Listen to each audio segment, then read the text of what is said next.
السلام عليكم ورحمة الله وبركاته. ازيكم يا حبايبي، عاملين ايه؟ يا رب تكونوا بخير. معكم أميرة ثابت. النهاردة هنعمل الكريم كراميل بطريقة حلوة قوي، وإن شاء الله يعجبكم. لو عجبكم ما تنسونيش في اللايك.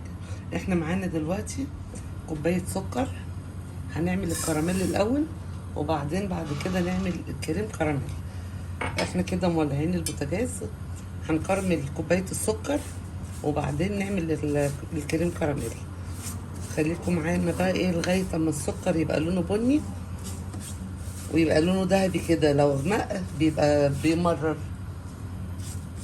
فاحنا مش عايزينه يمرر، نخليه ذهبي بقى ان شاء الله يبقى ذهبي.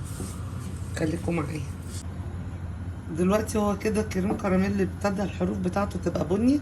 انا مش عايزه اقعد اقلب بالاسباتيول علشان ما تكلكعش فيها، فبنفضل نعملها بقى كده كده عقبال لما ايه السكر يسيح ويبتدي يتكرمل.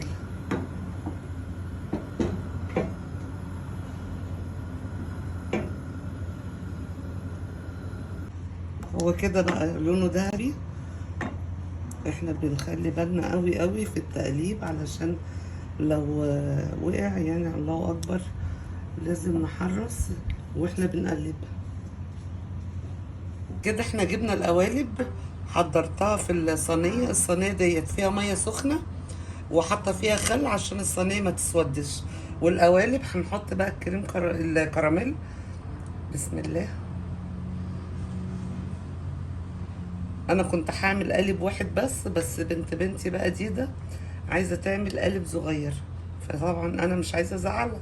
كلهم بنت دودي، هم هيعرفوا على طول عشان دودي مشهوره. بنت دودي اللي دي دودي. كفايه كده. ونحط بقى حبه جديده. عايزه قالب لوحدها عشان ما تزعلش. الباقي طبعا نرجعه هنا. هي كانت مطلعه عيني بالدنت اللي هو الكريم كراميل، على طول بتجيبه، فقلت لها لا مش هينفع الكلام ده، حاجه غاليه، نروح لماما تعمل لك. والله احلى من بره وانضف وليه طعم. على الاقل معمول بلبن حليب مش لبن بودر. دلوقتي بقى هنعمل الكريم بتاع الكريم كراميل. احنا معانا كوبايه سكر، ودولت المفروض على كيلو اللبن 6 بيضات، بس انا حطيت 7 علشان البيض صغير. ودوت كيلو لبن. هنحط السكر مع اللبن.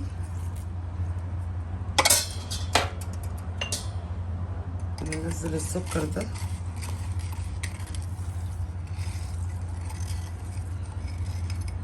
الكوبايه كانت منديه فعلشان كده السكر لزق، بس على مين ننزله طبعا. وبعدين هنحط البيض. بسم الله. البيض طبعا عليه فانيليا.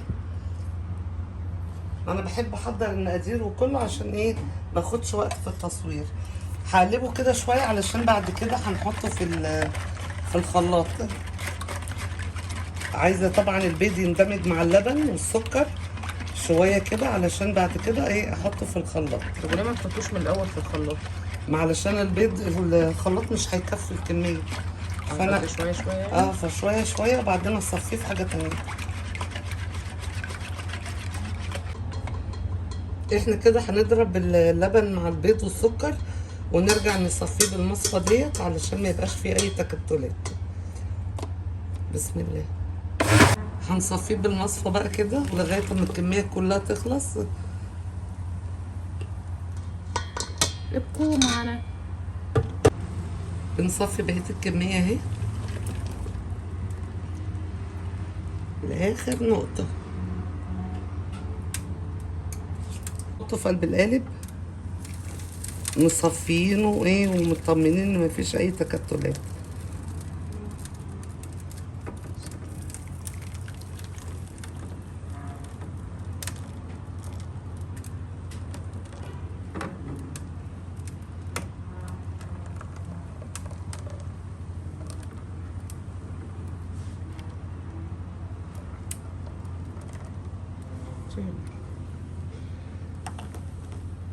بس لسه الرغاوي ديت هنشيلها بالمعلقه علشان ايه لما يتعمل ما يبقاش فيه فقاقيع. بابلز. بابلز. والحبة دولت فيه قالب صغير. طبعا بنشيل الريم دوت علشان ايه اما يتعمل ما يبقاش فيه فقاقيع. بنشيل الريم دوت قبل ما ندخله الفرن. طبعا انا مولعه الفرن على درجة حرارة متوسطة. بعد ما نشيل الريم هنحطه في قلب الفرن.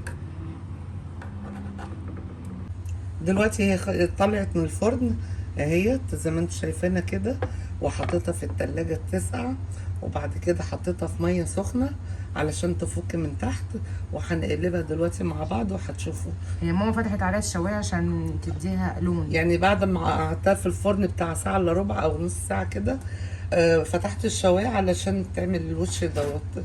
وبعد ما بتطلع من الفرن وتبرد بنحطها في التلاجة علشان تسقع، ولما تسقع بنسلكها كده من الحروف وبعدين نقلبها.